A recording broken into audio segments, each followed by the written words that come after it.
Hello दोस्तों, कैसे हो आप? उम्मीद करता हूँ काफ़ी अच्छे होंगे और स्वागत करता हूँ मैं आपका अपने चैनल पर।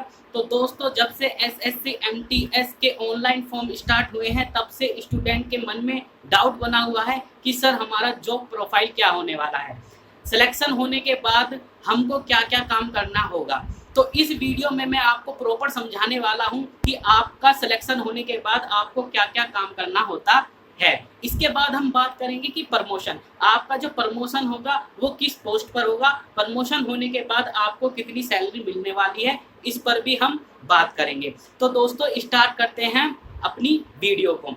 तो दोस्तों, सबसे पहले बात करते हैं कि जो ये हमारी एमटीएस की पोस्ट होती है, ये हमारी ग्रुप सी की पोस्ट होती है। किसकी पोस्ट होती है? ग्रुप सी की पोस्ट होती है। इसके अलावा जो एसएससी एग्जाम कंडक्ट कराता है, किसके? लोअर डिवीजन क्लर्क के, यूडीसी के, स्टेनोग्राफर के। तो ये जो सभी पोस्ट होती है ना, ये ग्रुप सी की पोस्ट होती हैं। ग्रुप डी की पोस्ट नहीं होती है। कहा जाता है, कहते हैं, सुनने में आता है कि आपसे साफ सफाई करवाई जाएगी, पानी पिलाना पड़ेगा। ऐसा कुछ नहीं होता है। मैं आपको अपने एक्सपीरियंस से बताने वाला हूँ क्या क्या काम करने होते हैं आपको एमटीएस की पोस्ट पर। तो वीडियो को करते स्टार्ट। सबसे पहले तो देखिए दोस्तों, आपको फोटो कॉपी करने के लिए बोल दिया जाता है। बात क्लियर हो गई? फोटो कॉपी करने के लिए बोल दिया जाता है कि आप फोटो कॉपी करा कर लेके आइए।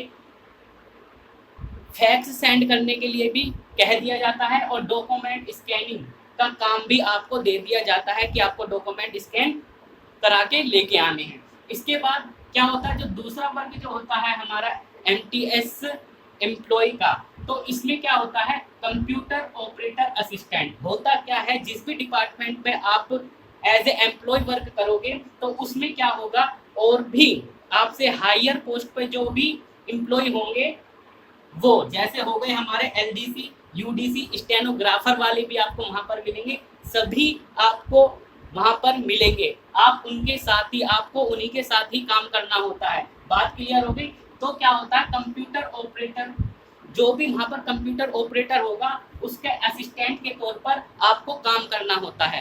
बात क्लियर हो गई? कभी कभी आगे चलते हैं, manage file, documents and data record.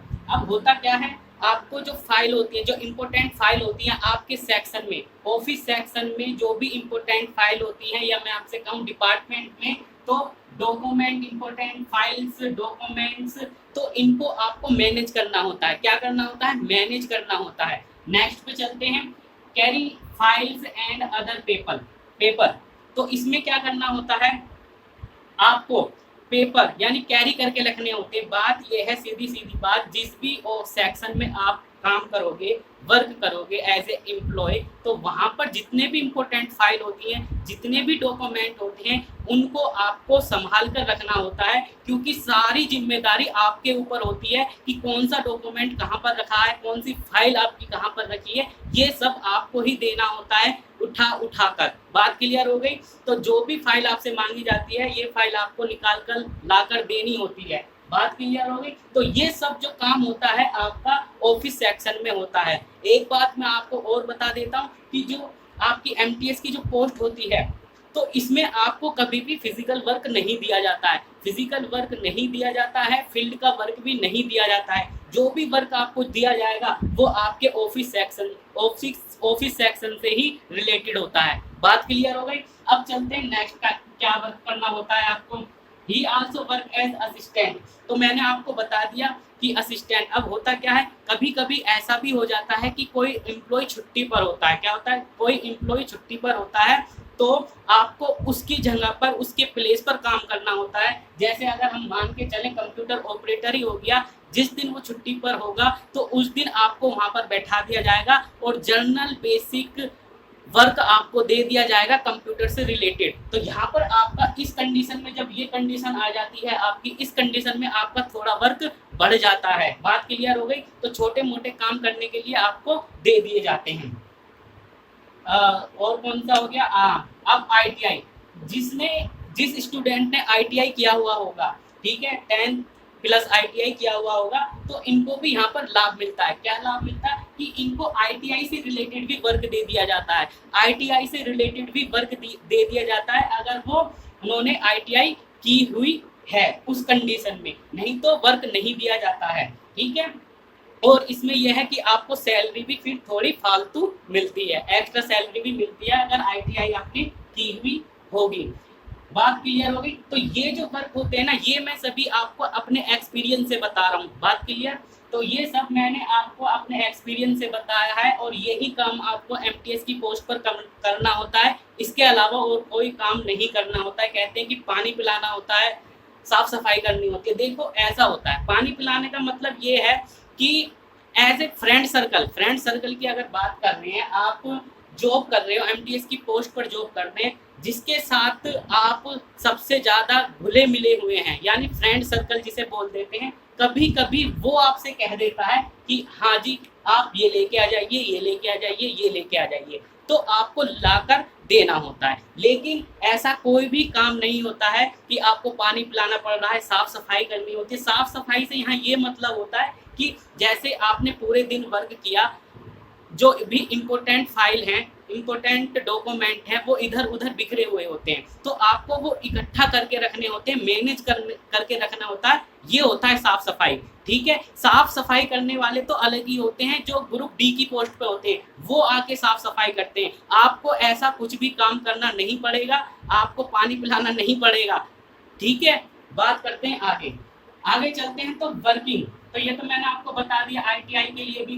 तो अब बात करते हैं प्रमोशन। ठीक है, आप MTS की पोस्ट पर हैं, आप MTS की पोस्ट पर सिलेक्ट होते हैं, तो MTS की पोस्ट पर जो आपकी इन हैंड सैलरी होती है ना, इन हैंड सैलरी वो आपके 25,000 के आसपास होती है। कितने? 25,000 के आसपास आपकी सैलरी होती है MTS की पोस्ट पे। प्रमोशन की अगर बात करें तो प्रमोशन आपको MTS की पोस्ट से सीधा LDC की पोस्ट पर मिलता है, यानी लोअर डिवीजन क्लर्क की पोस्ट पर आपको प्रमोशन मिलता है। अब ये होता है कि ये प्रमोशन आपको कितने समय के बाद मिलेगा, तो कम से कम आपको 3 साल MTS की पोस्ट पर वर्क करना होता है।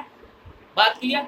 उसके बाद आपको प्रमोशन मिलता है। ठीक है, अगर बात करें MTS की पोस्ट पर आपने 3 साल वर्क किया तो आपको प्रमोशन मिलेगा, लेकिन इसमें भी आपके 4 से 5 साल लग जाते हैं फर्स्ट प्रमोशन के लिए। बात ध्यान रखना, LDC की पोस्ट पर। इसके बाद LDC की पोस्ट के बाद आपको UDC यानी अपर डिवीजन क्लर्क की पोस्ट भी प्रमोशन में मिलती है। बात क्लियर हो गई।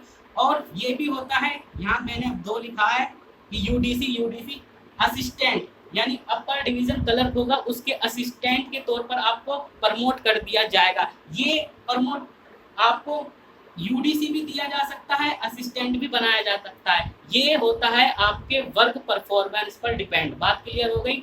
अगर वर्क परफॉर्मेंस आपका अच्छा है तो आपको सीधा UDC यानी अपर डिवीजन क्लर्क की पोस्ट पर प्रमोट कर दिया जाएगा, नहीं तो आपको असिस्टेंट के तौर पर ही काम दिया जाएगा। बात क्लियर हो गई। अगर आप असिस्टेंट की पोस्ट पर हैं तो फिर आपको UDC की पोस्ट पर प्रमोट किया जाता है, यानी आपको फिर जो गैप समय लगता है वो भी आपको 4 से 5 साल का ही लगता है। ठीक है, बात क्लियर हो गई। इसके बाद आपको UDC के बाद आपका जो प्रमोशन होता है वो होता है SO यानी सेक्शन ऑफिसर। सेक्शन ऑफिसर की पोस्ट पर आपको प्रमोट कर दिया जाता है। और ये जो सेक्शन ऑफिसर होता है ये आप कहाँ जाके बनते हो? रिटायरमेंट के टाइम पर। रिटायरमेंट के टाइम पर यानी 3-4 साल पहले, अगर 4-5 साल पहले, उस कंडीशन में आप यहाँ पहुँचने के बाद यानी रिटायरमेंट की कंडीशन में जब आप आ जाते हैं वहाँ पर आप सेक्शन ऑफिसर बने हुए होते हैं। बात क्लियर। आगे चलते हैं। अब बात करते हैं हम इन हैंड सैलरी की। MTS की पोस्ट पर मैंने आपको बताया कि आपको 25,000 सैलरी मिलती है। जब आपका प्रमोशन हो जाता है LDC की पोस्ट पर तो आपकी सैलरी भी इंक्रीज हो जाती है और वो हो जाती है 32,000 के आसपास। जैसे जैसे आपकी प्रमोशन होते रहेंगे, जैसे जैसे आपके प्रमोशन होते रहेंगे वैसे वैसे आपकी सैलरी भी इंक्रीज होती रहेगी। ये बात ध्यान रखना। ठीक है, तो दोस्तों उम्मीद करता हूँ मैंने आपके सभी डाउट क्लियर कर दिए होंगे। अगर फिर भी कोई डाउट रह जाता है तो आप कमेंट बॉक्स में कमेंट कर सकते हैं, मैं आपके सभी कमेंट का आपका रिप्लाई जरूर दूंगा। तो दोस्तों इस वीडियो में इतना ही, मिलते हैं अगली वीडियो में।